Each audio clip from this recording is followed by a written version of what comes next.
Summer is almost over, and the thing that's often overlooked this time of year is getting back into a proper sleep schedule. With students heading back to school, a good night's sleep, it's so important, and it's crucial when it comes to learning, productivity, and our overall health. Here this morning to tell us the benefits of sleep during the school year is sleep expert Amanda Jewson. Great to have you back, Amanda. Thank you. So how does a good night's sleep improve our performance, whether it's at school or just in life? Totally.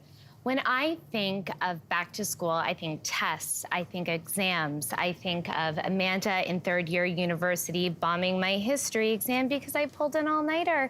And it turns out the missing ingredient for me was sleep.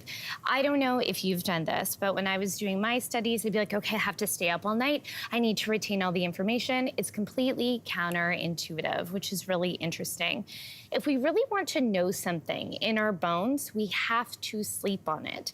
In 2019, there was a really big study done on students, and they looked at how do people retain information? And what was really cool is the students who napped during their study sessions retained that information better than their peers, and not only in the short term, but a week later. So a long term, so we're talking about true memory consolidation here. I used to think that the students napping in the library were lazy, but they were actually the geniuses. They were totally onto something. I was also an educator for 10 years before I started doing this, and I could tell immediately the kids who were not able to function in class. Sleep impacts your attention and focus greatly.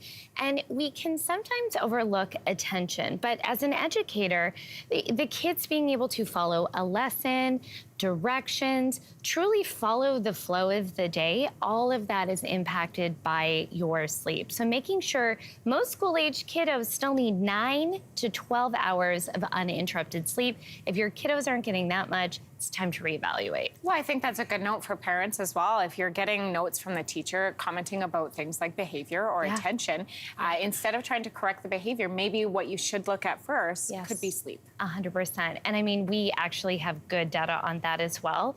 In 2013, there was a huge study on 10,000 school-age children.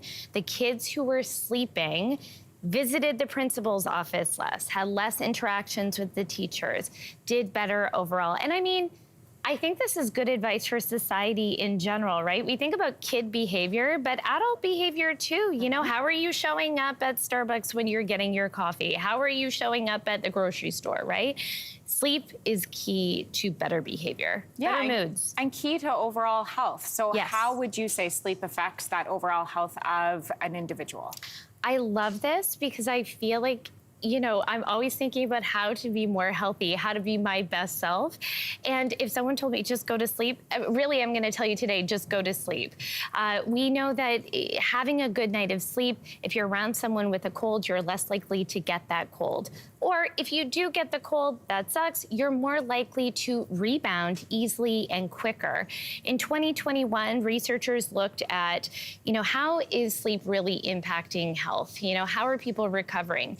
It was so profound that at the end of the study, the authors note that doctors should be looking at sleep as preventative medicine, which is amazing. It's free, it's easy.